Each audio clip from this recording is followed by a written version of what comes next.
Yeah, I gotta make some calls.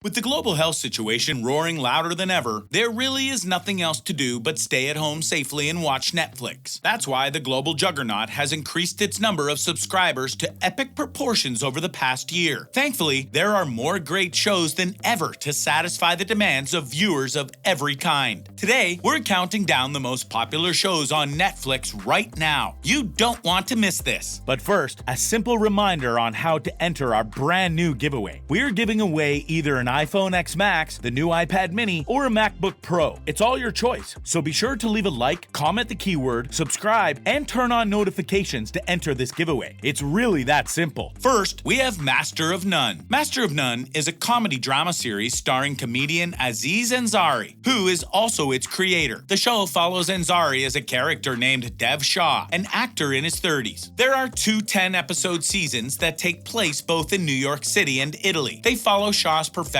personal, and professional experiences. The show is highly acclaimed by critics and has won 3 Emmy Awards and a Golden Globe. Next, we have The Babysitter's Club. The Babysitter's Club is a comedy drama series created by Rachel Schuckert. It is based on the children's book series by Anne M. Martin. The first season was released in July 2020, and it has since been renewed for a second season. The Babysitter's Club follows the friendship and adventures of 5 middle schoolers as they start a babysitting business in Stony Brook, Connecticut. It has been very well received by fans and has a 100% rating on the review aggregator Rotten Tomatoes, which is a theme you will come to recognize on our list. Next up, we have Feel Good. Feel Good is a British comedy drama that came out in March 2020. It was created by Mae Martin and Joe Hampson and has 6 parts. It was renewed for a second and final season, which will air in 2021. The plot centers around characters Mae, played by Mae Martin, and George, played by Charlotte Ritchie. Mae is a Canadian comedian living in London who develops a relationship with George, who is a repressed middle-class English woman. Like our previous entries on the list, this series is beloved by both viewers and critics. Next, we have Mystery Science Theater 3000: The Return. Mystery Science Theater 3000: The Return is the reboot of the cult classic series where a human and some robots watch old sci-fi movies and make fun of them. The revival of the show features comedians Jonah Ray and Patton Oswalt, as well as cameos by Neil Patrick Harris, Jerry Seinfeld, and Mark Hamill. Fans of the original series will easily recognize the same hilarity and charm. It is yet another critically acclaimed show on our list. Next, we have Dash and Lily. Dash and Lily is a romantic comedy series based on the young adult series Dash and Lily's Book of Dares by David Leviathan and Rachel Cohn. It consists of 8 episodes and was released on Netflix in November of 2020. The show is about 2 teenagers living in New York City who develop a relationship based on a notebook one of them finds with clues in it. It is charming and funny as well as critically acclaimed. Next up on our list, we have Ugly Delicious. Ugly Delicious is a show about travel, cooking, and history. Each episode is about one particular dish or concept. The show follows how the dish is made and how it has developed. There are 2 seasons available on Netflix, but the second season is only half as long due to host David Chang's busy schedule. It is ranked 100% on Rotten Tomatoes. Next, we have Jiri Haji. Jiri Haji is a British series that was originally aired on BBC 2 in the UK. It has 1 season which became available on Netflix in January of 2020. The series is about a Japanese detective named Kenzo Mori, played by Takahiro Hira, who goes to London to find his brother, who he thought was dead. It is a gritty crime drama that follows Mori's story as he delves deeper into the underworld during his investigation. It has been called masterful, sprawling, and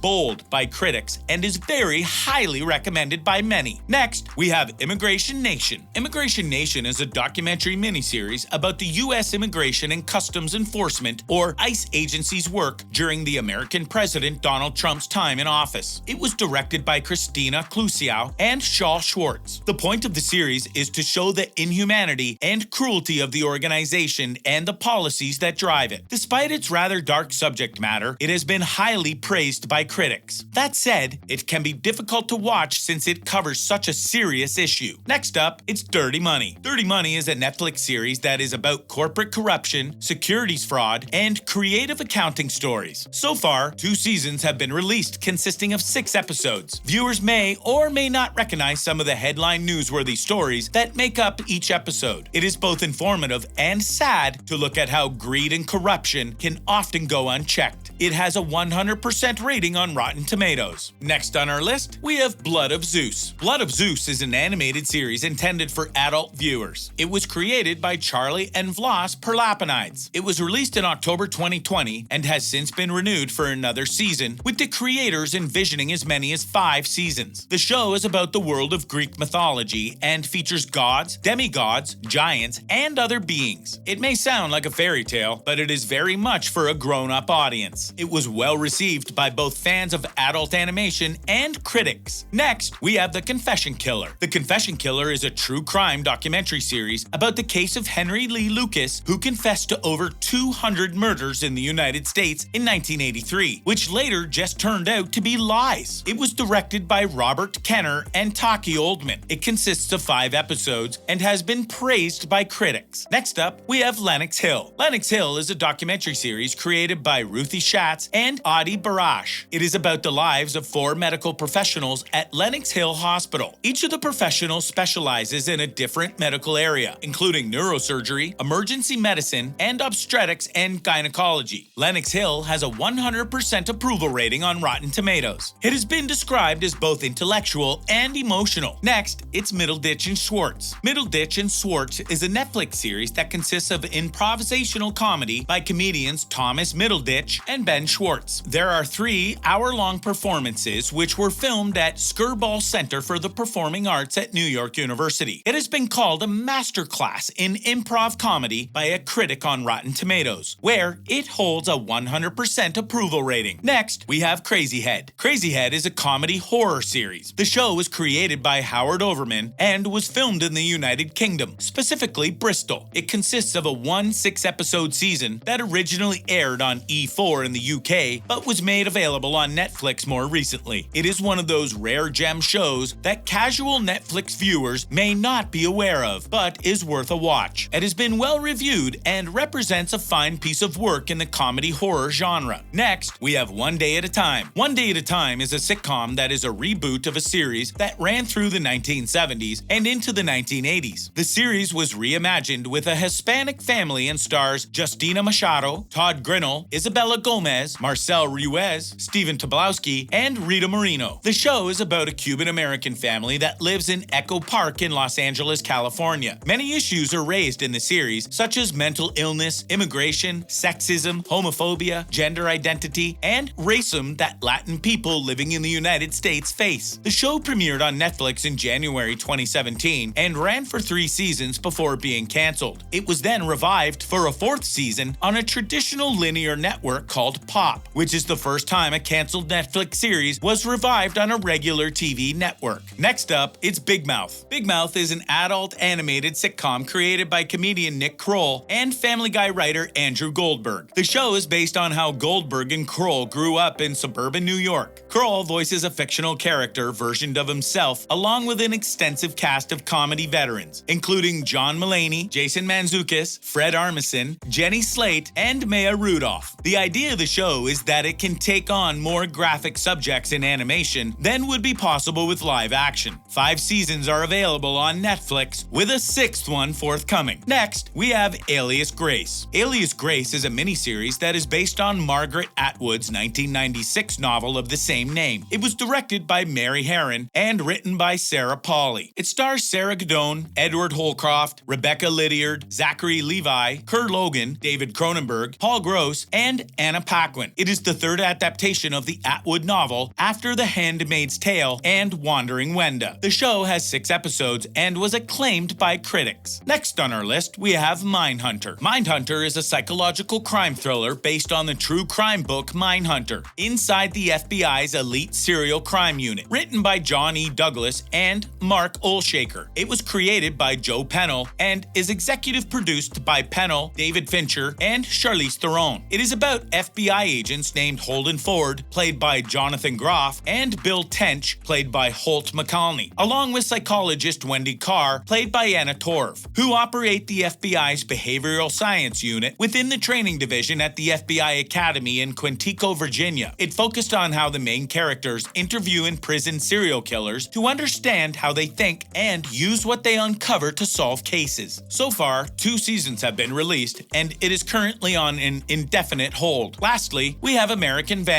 American Vandal is a mockumentary series that is a parody of true crime documentary series like Making a Murderer. It was created by Dan Perot and Tony Yesenda. 2 seasons are available on Netflix. Those familiar with the website Funny or Die will easily recognize the similar comedy style. The series goes beyond the typical gags, particularly in the 2nd season, to take on some deeper subject matter. Like every show on our list, it has been well received by critics and viewers. That wraps up our list of the most popular shows on Netflix right now. We'll see you next time.